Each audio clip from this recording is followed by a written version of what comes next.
Antes de arrancar necesitamos decir algo. Este episodio habla de cómo distinguir el conflicto sano del abuso, de cómo aprender a reconocer nuestros propios bordes para explorar más sanamente nuestros vínculos y sexualidad. Sabemos que este tema circula en un contexto muy particular. Mientras grabamos esto, los medios de comunicación de todo el mundo están reduciendo la cobertura de la violencia de género al mínimo en 9 años, según un estudio global del GMMP 2025, aunque los crímenes no bajaron. Al mismo tiempo, crece el contenido antifeminista. Está el caso de Giselle Pelicot, están las academias de violaciones que reveló CNN. Está el proyecto de ley en Argentina que propone criminalizar las denuncias de violencia de género. En ese contexto, hablar de que no todo conflicto es abuso puede ser usado como argumento para deslegitimar a quienes sí están viviendo violencia. El pensamiento crítico y el feminismo no son incompatibles.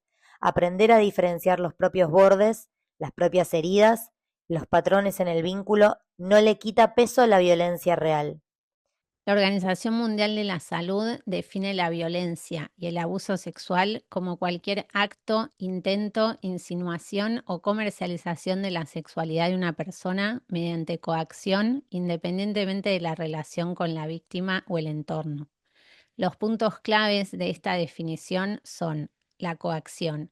Esto implica el uso de fuerza, amenazas, coerción o manipulación para anular la voluntad. El alcance abarca desde tocamientos no deseados y exhibicionismo hasta la violación y explotación sexual. El contexto puede ocurrir en cualquier ámbito, a menudo mediante procesos de manipulación y no siempre con fuerza física directa. En la infancia, cualquier actividad sexual con menores de 18 años se considera abuso. En Argentina existen la Ley de Protección Integral para prevenir, sancionar y erradicar la violencia contra las mujeres y es la ley número 26.485. Y la Ley Micaela de Capacitación Obligatoria en Género es la ley número 27.499. Si en algún momento de este episodio algo resuena de una manera que se siente muy cercana y abrumadora, podés pausar, tómate tu tiempo. No necesitas escucharlo todo junto. Ante cualquier disparador, recomendamos asistir a un espacio terapéutico profesional o de contención de tu preferencia. Si estás en Argentina y necesitas contención urgente, podés llamar al 144, la línea nacional gratuita para mujeres en situación de violencia, disponible las 24 horas. O al 137, también gratuito y disponible las 24 horas para situaciones de violencia familiar y sexual. La crisis del amor. Porque vincularse es un bardo. Estamos al aire. Hola. ¡Ay! Hola, amigas. Hola, hola. ¿Cómo andan? Bueno, nos presentamos primero. Esto es La crisis del amor. Y yo soy Victoria Viola. Me encuentran en Instagram como B de Viola y a La crisis del amor la encuentran en todas las plataformas de podcast y creo que prontamente en YouTube, si es que todavía no estamos ahí. Yo soy Fabi Villalba y me encuentran en Instagram como fabivillalba.tantra. Y yo soy Yara Vilardebó y me encuentran en Instagram como yara.pulsar. Y antes de empezar el episodio, como somos nuestras propias sponsors, quiero que cada una cuente qué está haciendo y para que la gente que nos escucha, si le interesa hacer doble clic, pueda contactarnos. Yo doy consultoría 1 a 1 sobre comunicación, storytelling, producción de podcast y tengo una consultoría de 4 encuentros para armar toda tu comunicación digital. En mi web www.tantraelemental.com está todo lo que hacemos, fechas, lo que se viene durante este año. Retiro de tantra para parejas, acompañamientos 1 a 1 en la sexualidad y encuentros en Buenos Aires presenciales. Y están abiertas las inscripciones de mi programa Reconectar, que empieza el 7 de mayo y son 6 semanas para trabajar el placer desde el sistema nervioso. Entonces, ¿de qué vamos a hablar hoy? Bueno, el tema de hoy es en relación al conflicto, a las incomodidades que surgen en nuestra sexualidad, sobre todo cuando nos compartimos con otra persona, en relación a las memorias que tenemos en el cuerpo o que circulan entre los cuerpos en relación al abuso. Así que es un tema complejo, un poco de mantenernos en esa línea, ¿no? Sin querer minimizar las experiencias y las memorias de abuso en nuestros cuerpos, en nuestras historias, en nuestros linajes, y a la vez que podamos pensar qué hacer cuando todo eso se despierta en una situación y en una relación que no está siendo abusiva, ¿no? Como en vínculos de paridad. Porque muchas veces con la torpeza, con el no saber, con las transformaciones que venimos experimentando en los vínculos y en la sexualidad, hay escenas que están en un borde, ¿no? De esto que está pasando.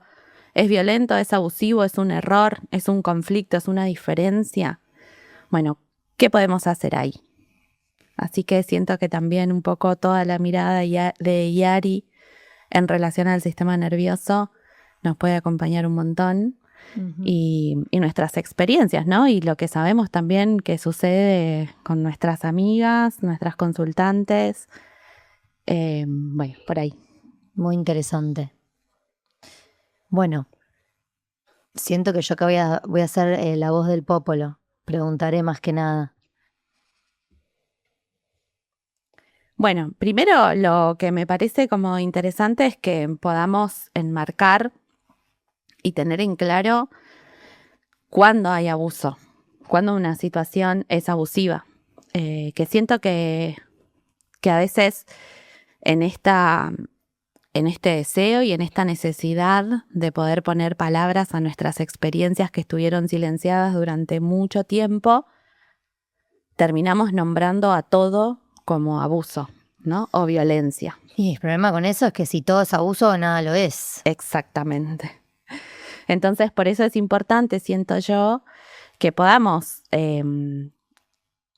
traer la posibilidad de revisión de las escenas, ¿no? Por supuesto, dentro de los márgenes posibles para nuestro sistema nervioso, para la situación y por sobre todo cuando estamos hablando de vínculos consentidos y de vínculos en donde hay una cierta paridad, más allá de que los vínculos nunca son pares del todo, que hay una cierta paridad, ¿no? En donde yo puedo decidir, marcar un límite como posibilidad. Por ahí no puedo por las memorias de mi cuerpo, porque no lo aprendí o por todo lo que eso despliega, pero potencialmente podría.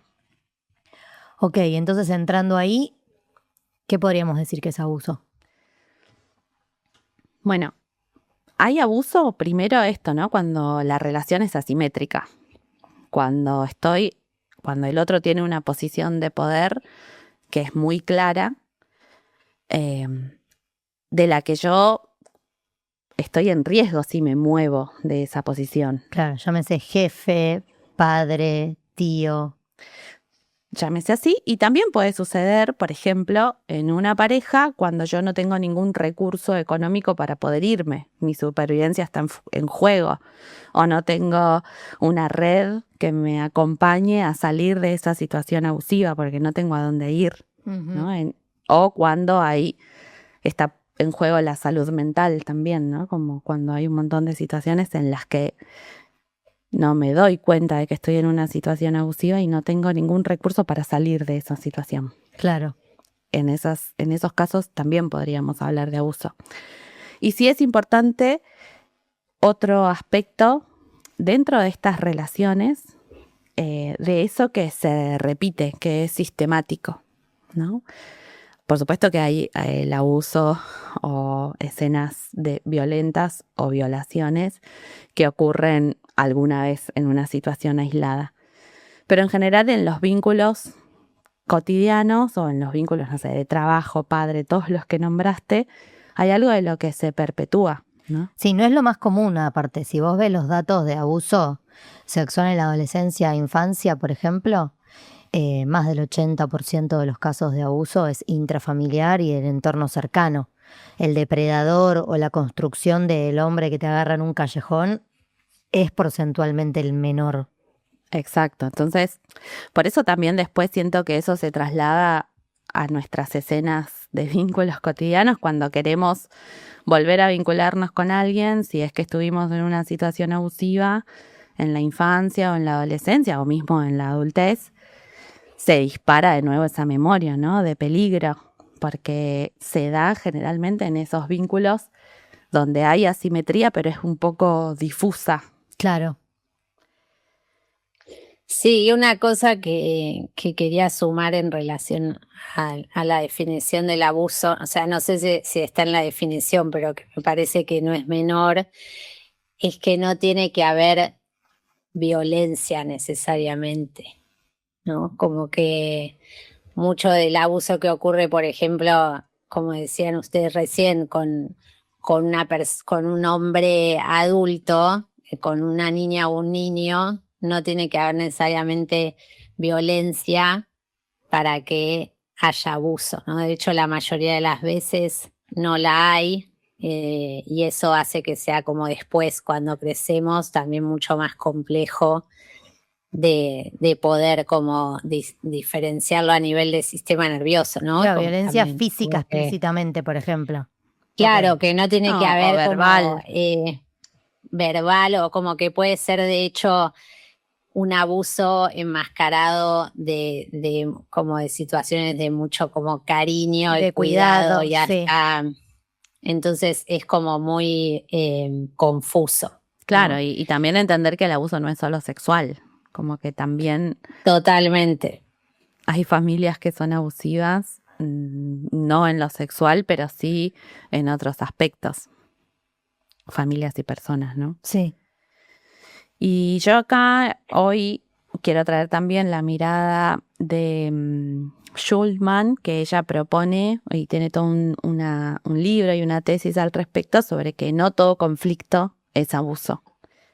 Como que en esa posibilidad de pensar que a veces hay diferencias o incomodidades o conflictos en los vínculos de paridad que reviven nuestras memorias de abuso o que despiertan esas sensaciones de no saber cómo resolver o no saber cómo salir de ahí o no saber qué hacer ante eso que pasa, en donde podemos sentirnos abusadas o violentadas, pero eso no necesariamente implica de que siempre ese conflicto sea un abuso, ¿no? Entonces, por eso también está bueno ver si es algo que está sostenido en el tiempo, cuál es la simetría en ese vínculo.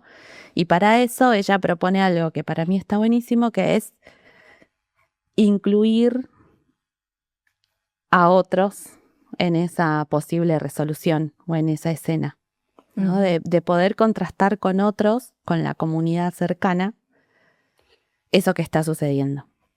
Esto enmarcando de nuevo, ¿no? Que podemos tener una red, que podemos dialogar de lo que nos pasa, que nos animamos a socializar algo de la experiencia íntima, que por supuesto es algo a construir, ¿no? Que siento No, y que es difícil, porque muchas veces lo que pasa con el abuso es que viene muy atado al silencio o a determinado pacto o a determinado pedido, cuando sí es abuso, de que eso no se comparta, de que es algo que sucede entre las partes directamente involucradas.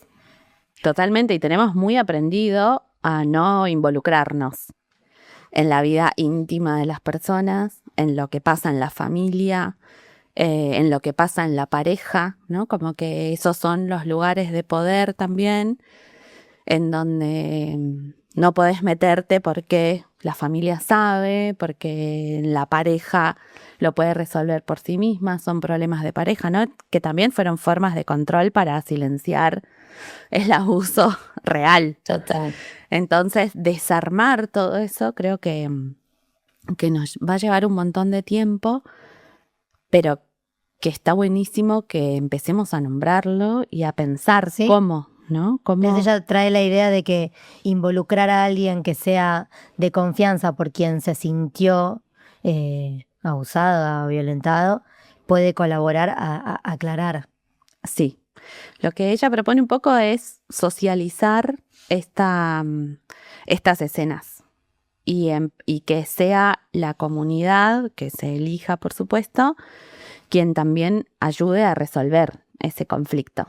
Y también para detectar, ¿no? Porque si hay un otro en quien yo confío que puede acompañarme en ese proceso, bueno, quizás me doy cuenta de que efectivamente sí estoy en una situación abusiva o no, y que quizás no estoy pudiendo resolver o estar en esa escena, que muchas veces pasa que es una escena deseada, porque siento que el sexo, la sexualidad, la intimidad, el estar con otro, el estar en pareja, son escenas, vivencias que deseamos vivir libremente, soberanamente, ¿no? Pero bueno, muchas veces nuestra historia y el contexto social también organizan la manera en la que vivimos eso que deseamos vivir. Uh-huh. Y para mí algo que me sorprende mucho de lo que vengo acompañando y leyendo y pensando al respecto es cómo a veces quedarnos en la posición de víctima o sintiéndonos abusadas por personas con las que deseamos estar, que estamos consintiendo, con quienes queremos experimentar, no sé, el amor o el sexo, nos limita, ¿no? Porque a veces la memoria del abuso es real y el abuso existió y otras personas me violentaron, pero quizás no está ocurriendo eso hoy, ahora, ¿no? Y esa posición interna en la que quedamos es muy difícil de desarmar, porque esto que decía Yara, ¿no? Como cómo el sistema nervioso empieza a poder organizarse de otro modo que no sea siempre estar en peligro. Lo que pasa es que creo que eso conlleva muchos pasos, que inicialmente es, en una primera instancia, reconocer si hubo o no un abuso. Y en segunda instancia, darme cuenta cómo eso se está derramando en mi vida. Recién después de eso es que uno puede empezar a Total. reconstruir ese tejido. Y hay mucha gente que ni se lo acuerda o que lo desconoce. Sí, yo creo que hay un tema que nosotras hemos hablado y que es importante también traer, que es cómo las personas socializadas como mujeres tenemos cierta programación cultural o como respuestas de nuestro sistema nervioso más disponibles o casi adiestradas para responder a ciertas situaciones que hacen que, por ejemplo, aunque no haya un compañero que esté abusando, hay una respuesta de mi cuerpo que de todos modos no puede poner límites y no puede como conectar con el verdadero deseo. Entonces, no es una cuestión de voluntad, ¿no? De poder decidir hacer algo diferente, sino es que nuestro sistema no tiene los recursos para poner un límite. Y por ejemplo, yo he tenido me imagino Fabi, vos también, muchas mujeres en consulta que a través del trabajo que hicimos juntas pudieron concientizar, por ejemplo, que su primera vez no había sido con consentimiento, pero no porque su compañero del momento haya abusado, sino porque ella realmente no había consentimiento del cuerpo de la mujer o no había como un real deseo de que esa situación o de la penetración o como se haya dado de ese modo, pero no está la posibilidad de poner un límite, de decir Total. que no, de la cantidad de mujeres que llegan a ese conocimiento propio años después, 10, 20 años después. Total. Pero hay mujeres que vivencian la sexualidad, lamentablemente, toda su vida así, sin consentimiento y sin registro de su propio deseo.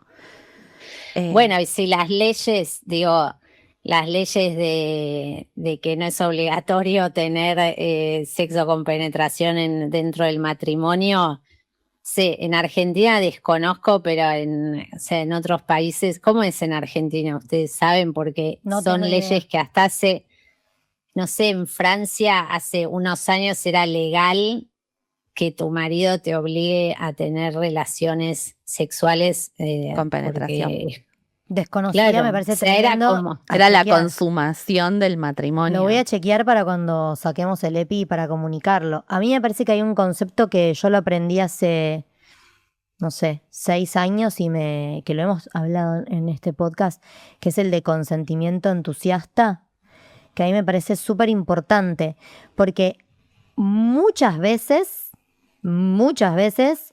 las mujeres y personas sociabilizadas como mujeres, bueno, y a mí me lo han dicho también varones, pero siento que es mucho más normal en las mujeres, hemos tenido prácticas sexuales donde hubo un ok, pero no convencido. Como de hecho una amiga mía tiene un libro que tiene una frase que dice: he hecho muchas veces el amor por cortesía, que en ese momento nos reíamos, sí, hace 15 años cuando lo escribió, y yo digo, es un espanto.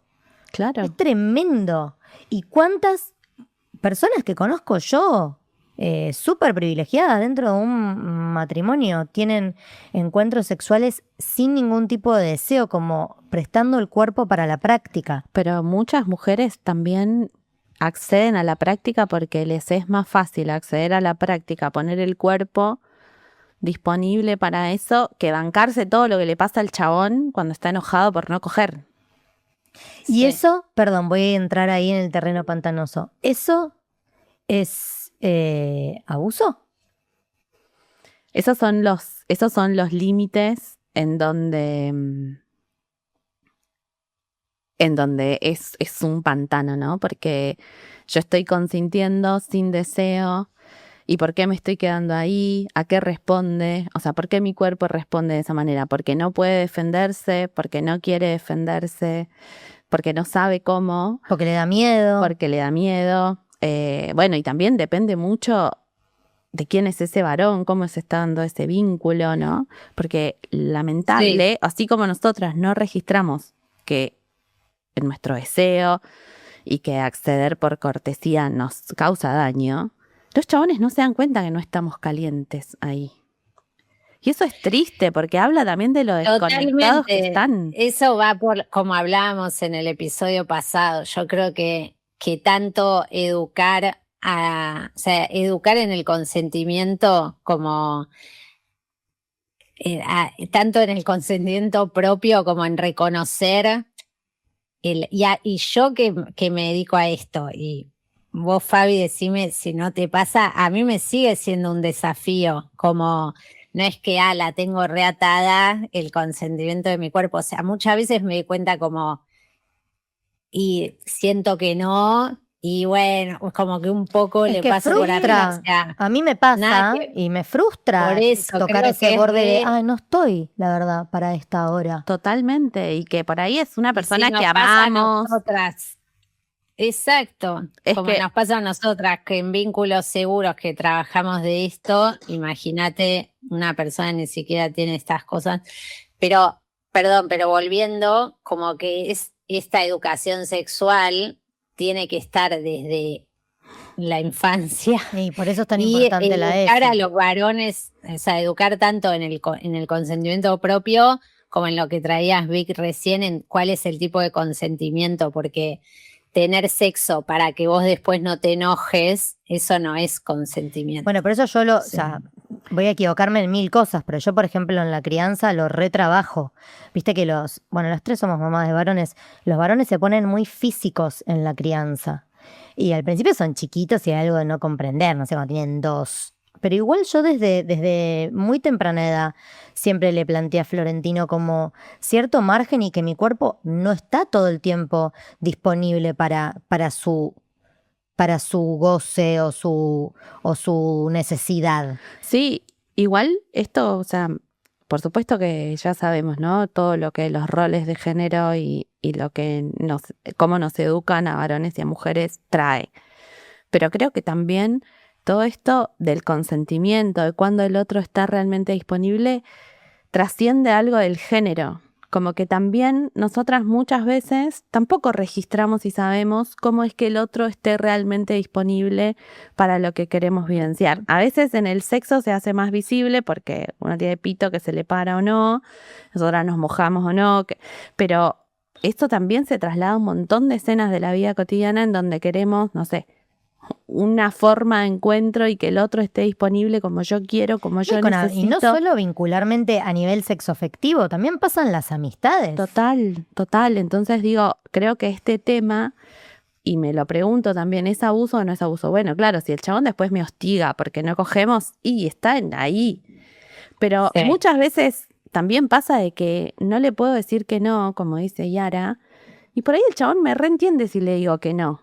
Y frena y no hay consecuencia y yo no puedo decir que no y consiento para que me siga eligiendo, para seguirle gustando y me quedo ahí y entonces, bueno, ¿cómo hacemos con esas escenas de todo lo que nos cuesta también escuchar el límite, darnos cuenta de ese límite, evitar esta frustración y esta incomodidad en la sexualidad? Yo creo que es muy nutritivo, o sea, animarse a decir que no. Me ha pasado, he estado ahí y, y con una persona, por supuesto, que tiene ganas de construir, indagar en la sexualidad y encontrar nuevas maneras.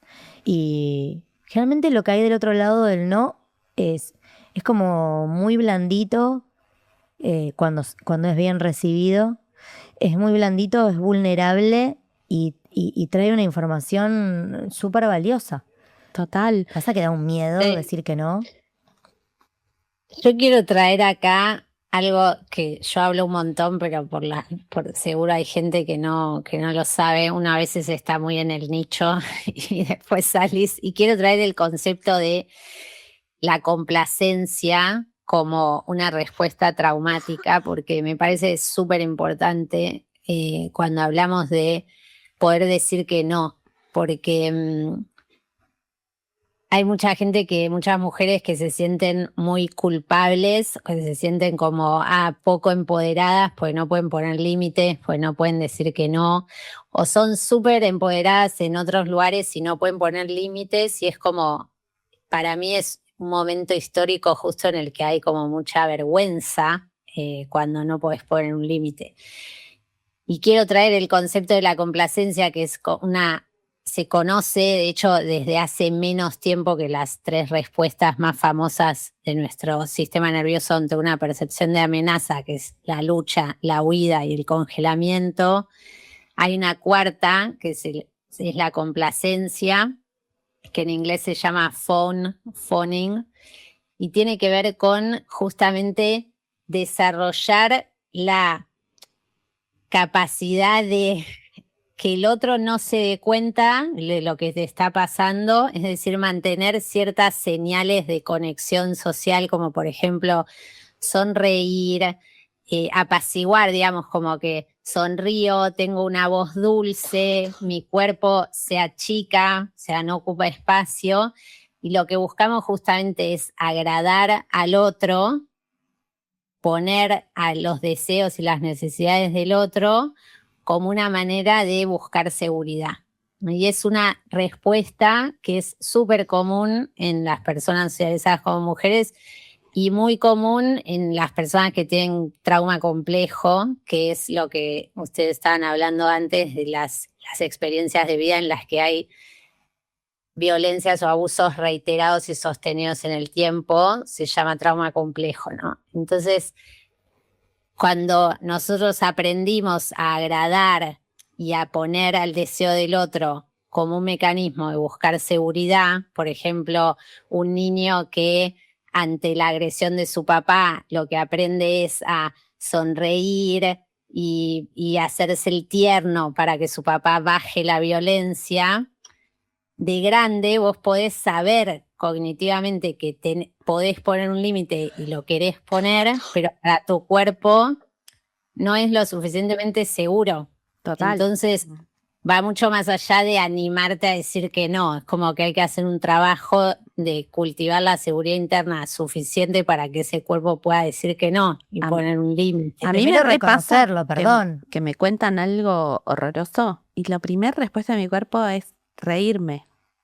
Ujú. Como que me viene la risa porque siento que no tolero esa información que está viniendo y me río como respuesta, ¿no? Y o sea, ustedes saben todo el trabajo corporal que hago hace un montón de años y esa respuesta está. Entonces, esto de poder decir que no o poder irme o poder frenar realmente es algo que nos lleva mucho tiempo desarmar y construir esa confianza. Pero ahí yo creo que esta mirada que trae Sarah Schulman es interesante de poder contrastar esta experiencia con otros, ¿no? Como socializar algo de esta experiencia. Porque lo que pasa Ni hablar. muchas veces es que esto que sucede, que es bien sutil, ¿no? Como, ay, por ahí me la metió antes de lo que yo quería, o por ahí me tocó de esta manera que a mí no me gusta, pero bueno, lo otro estuvo bien, después lo disfruté.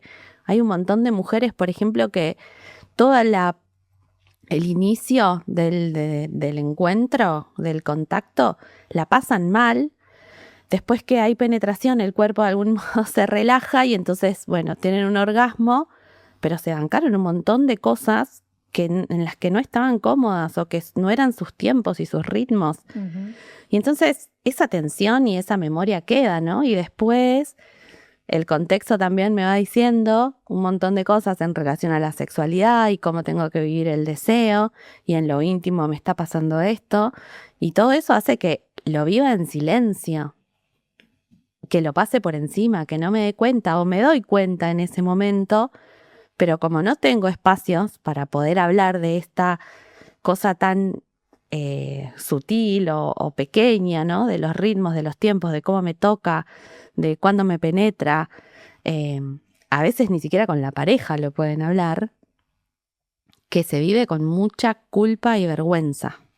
Entre lo que no puedo, lo que debería poder, entre que mi cuerpo no responde como yo por ahí me imagino que debe responder. Como quisiera que responda, ¿no? Y entonces, por eso para mí es interesante que podamos hablar de todo eso que es un borde, ¿no? Que es un borde entre estoy queriendo, no estoy queriendo, es consentido, no es consentido, el otro me está registrando. Bueno, pasa que a mí me parece que lo interesante en esa búsqueda, y lo digo desde la experiencia personal, porque yo no trabajo con esto en espacios como ustedes, es para mí ahí yace la verdadera riqueza de la sexualidad, ¿no? Cuando pasamos de lo performativo, o de lo acrobático, lo deportivo, todo lo que sucede en un encuentro sexual promedio, y empiezo a ver, siempre lo hablamos con Yari y con vos, la vulnerabilidad y lo que requiere genuinamente estarse ahí presente con lo que aparece, porque está la construcción de lo que se pretende, que es como, ay, bueno, yo llegar a la cama en plan tigresa, y después está la vida, los dolores, el cuerpo, el cansancio, los nervios. Entonces poder empezar a trabajar en el caso de que hubiera una pareja esas complejidades, siento que es, y en el caso de que hubiera una pareja que también está abierta a trabajarlas, ¿verdad? Pero Claro, ¿qué pero por pasa? ejemplo, yo no quiero estar en pareja. Eso te estaba Y por yo decir. quiero coger amablemente, cuidadosamente, consentidamente, pasionalmente con el chabón con quien me encuentro. Me re gusta que lo traigas, porque el otro día hablaba con una amiga mía de eso. Mi O sea, amiga ¿por está qué me voy a poner en divorciada. pareja para que sea Claro, y me vulnerable? decía, bueno, estoy en el horno, porque generalmente para que a mí se me empiece a abrir una riqueza en la sexualidad y que yo plenamente goce, necesito vamos a ponerlo en un número, como una cantidad de encuentros con esa persona. Nunca es el primer polvo en el que yo siento como el espacio para...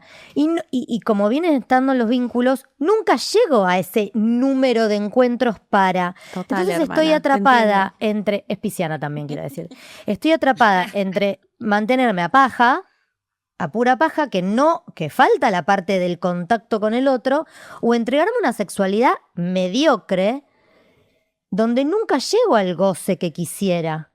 Quería como volver a traer algo de lo que estaba diciendo Vic antes que yo explique lo de la complacencia, que me parece clave también. Así como digo que no es una cuestión de voluntad el aprender a decir que no, sí es un entrenamiento y sí se practica. Y la manera que tenemos de reeducar a nuestro sistema nervioso, de recablearlo, justamente es a través de vivir nuevas experiencias en las cuales cuando yo pongo un límite o nombro, no hay peligro. Total. Eso es lo que va como generando la neuroplasticidad también, Sí. ¿no? La posibilidad de que el Y a la patrón se vez- transforme. Y a la vez y al lo que te principio- erotiza a vos.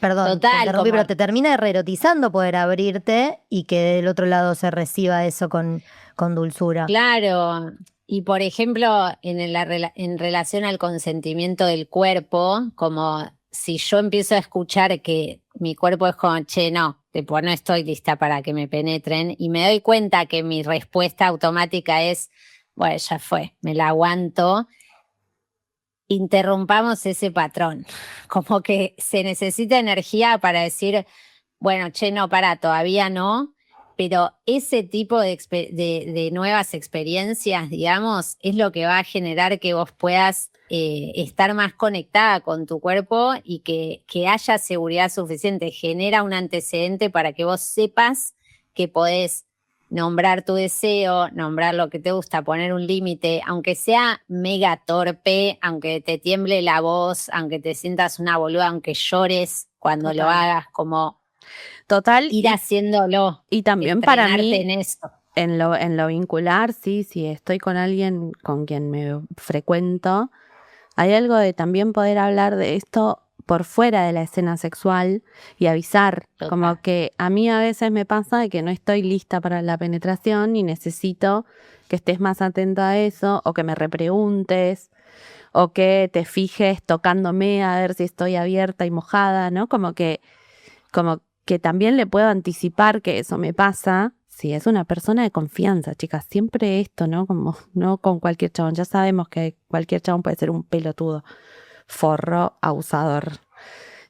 Pero si estoy en un vínculo en quien confío, con quien hay consentimiento, con quien quiero construir una sexualidad, también poder confiar en que el otro va a ir pudiendo aprender.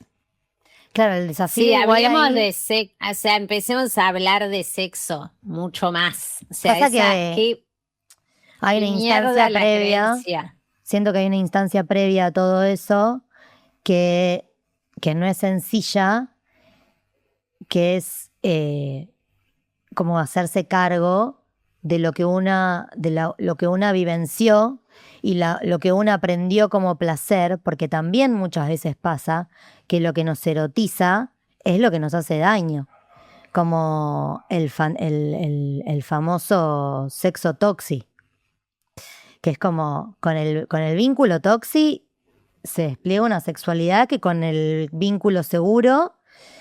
¿Y por qué? A ver, cuéntenme.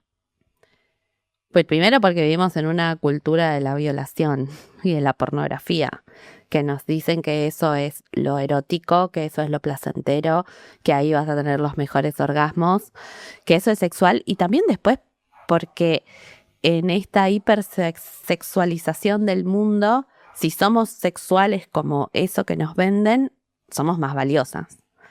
Y si no queremos coger, descartables, ¿no? Entonces, como que me parece también que ahí hay que empezar en construir confianza, en empezar a encontrar valor en ser quienes somos y sentir lo que sentimos. Que de nuevo es una tarea comunitaria, no la podemos hacer solas. No puedo yo sola ser valiosa en un mundo que me dice que lo otro es valioso. Para eso necesito red, que valore lo que soy, como soy, con mis ritmos, con mis tiempos.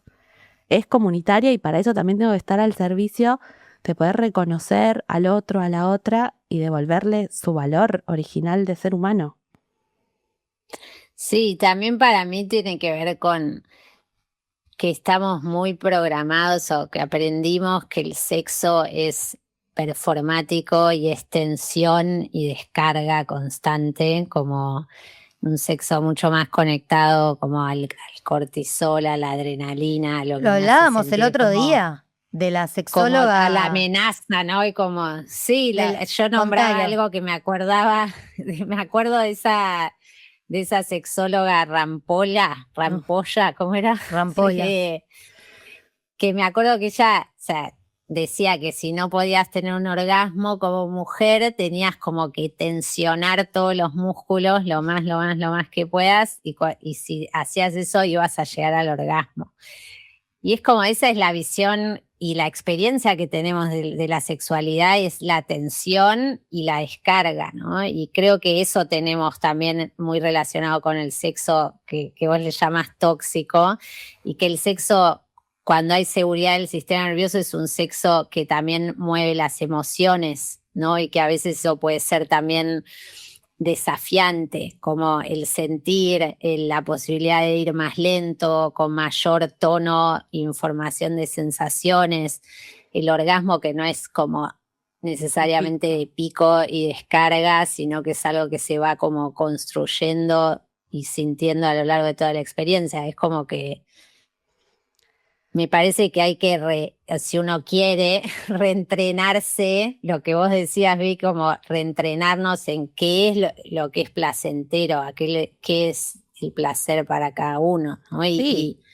Y con qué es lo valioso de ¿Qué es lo nuestra valioso? Y también me experiencia. parece que hay algo de transformar en esto de qué es sexo tóxico o no, porque por ahí esa experiencia para mí es re nutritiva, o por ahí necesito coger para descargarme porque mi vida es una tensión total todo el tiempo, Sí. y solo teniendo un orgasmo de pico o eyaculando puedo encontrar cierta relajación. O sea, me parece que también hay que empezar a dejar de juzgar como qué es bueno, qué es malo. No sé, yo que o me interesa el sexo tántrico y las posibilidades que eso nos puede traer, es una vivencia, ¿no? Creo que la sexualidad es múltiple, amplia, pero que sí hay algo de poder registrar si esta experiencia me transforma, si esta experiencia me hace crecer, si esta experiencia me acompaña quien quiero ser, y no si esta experiencia me silencia, me siento culpable, me avergüenza, me atemoriza. Claro. Como empezar a registrar un poco ahí nos va a poder dar también cierto mapa o cierta guía. Quiero que les den una herramienta a alguien, además de las pagas en sus espacios. No, primero posible? algo que quiero traer un segundo antes es que me parece importante para mí que empecemos a pensar los conflictos, las torpezas, las incomodidades como una posibilidad de transformación en el vínculo, en la escena, y no como tener la razón y que el otro se convierta en lo que yo quiero o en lo que yo necesito. Parece que no se trata de ganar o de que todo sea como yo quiero, sino de poder buscar una transformación en conjunto, crear una sexualidad en conjunto, o un vínculo, si no implica sexualidad, en conjunto, y poder resolver también los conflictos que cuando aparecen estas tensiones en donde no es claro, en donde hubo un error, de poder pensar estrategias que reparen y que nutran de esa experiencia difícil o conflictiva o que produjo daño y dolor en algo que sea aprendizaje para lo común, porque todo esto nos pasa a todos y a todas. Sería importante que este episodio llegue por fuera de nuestra comunidad. De hecho, le pondría a escucharlo con tu varón de confianza. De dos.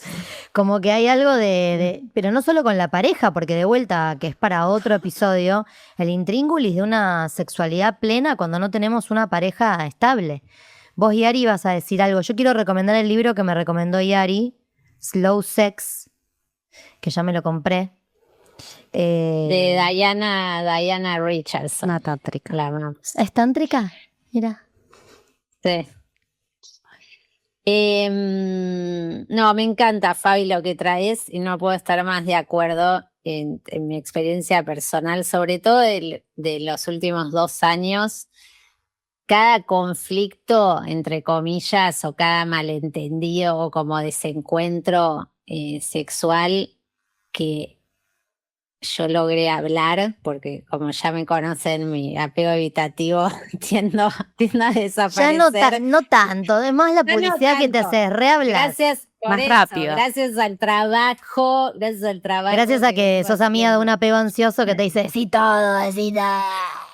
Gracias a ustedes dos. No, y de verdad, o sea, yo he hecho mucho camino en nombrar, y siento que cada oportunidad en la que nombré esa incomodidad, o sea, el nivel de crecimiento vincular que experiencié, en particular con mi pareja, fue muy zarpado. O sea, cada uno fue como un salto cuántico. O sea, obviamente que el otro tiene que estar disponible, ¿no? Porque si no te das... Bueno. No, quería compartir un ejercicio que también es el que para hacer entre parejas, que para mí está bueno.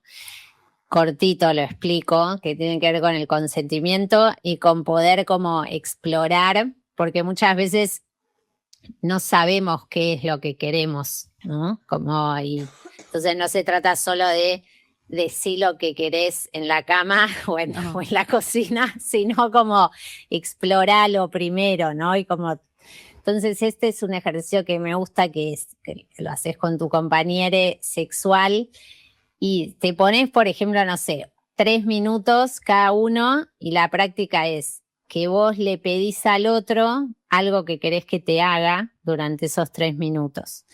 Por ejemplo, quiero que me muerdas el cuello durante 3 minutos. Y el otro puede decir sí, no, o cambiar algo. Por ejemplo, no te quiero morder, pero te quiero chupar el cuello. Y vos puedes decir sí o no, o negociar. O sea, y después vos también le decís o sea, pasan los 3 minutos de esa práctica y le decís al otro, te quiero ahora hacer a vos esto durante 3 minutos. Y lo mismo, el otro puede decir sí, no, o negociación. Y después cambian el rol. Y así, chicos, pueden estar toda la noche. Yo puedo proponer algo antes para eso. A ver, Una chicas, el sábado previa. tengo cita con Fran, anoto todo. Una previa de eso es que, por ejemplo, sobre todo si me cuesta pedir y nombrar, de que cada uno puede acostarse o, bueno, pueden elegir la posición que quieran. Si están sin ropa, mejor, si ya hay confianza. Y contar algo de lo que les está pasando a nivel sensación corporal.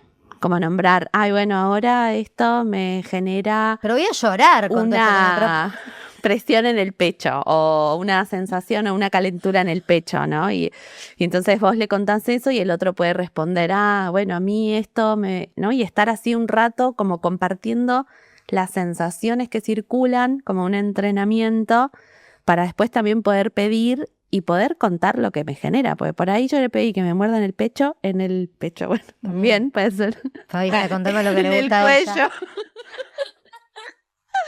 Y Ya anoten, los amantes de Fabi.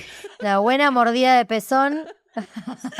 Claro, uno puede frenarlo, digo, 3 minutos puede frenar, ¿eh? Claro, y también podemos compartir que no nos gustó y no pasa nada. Si algo de lo que hago o el otro me hace no nos gusta y no era por ahí.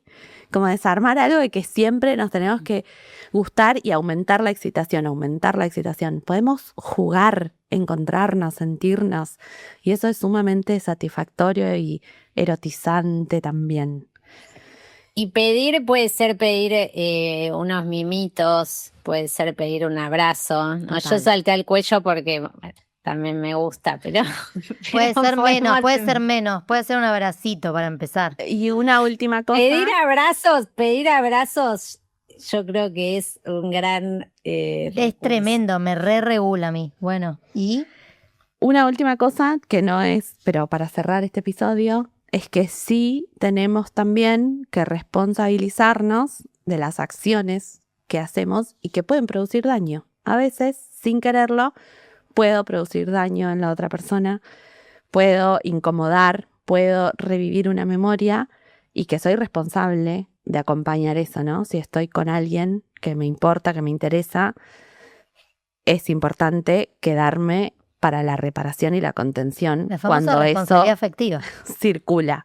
Total. Claro. Que eso no me convierte quizás en eso, ni un forro ni un abusador, pero sí es importante quedarme y sostener la carga para la reparación. Me gusta. No, vamos a cambiar el mundo un episodio a la vez. Espero que lo escuche mucha gente. Bueno, las amo. Gracias. Gracias.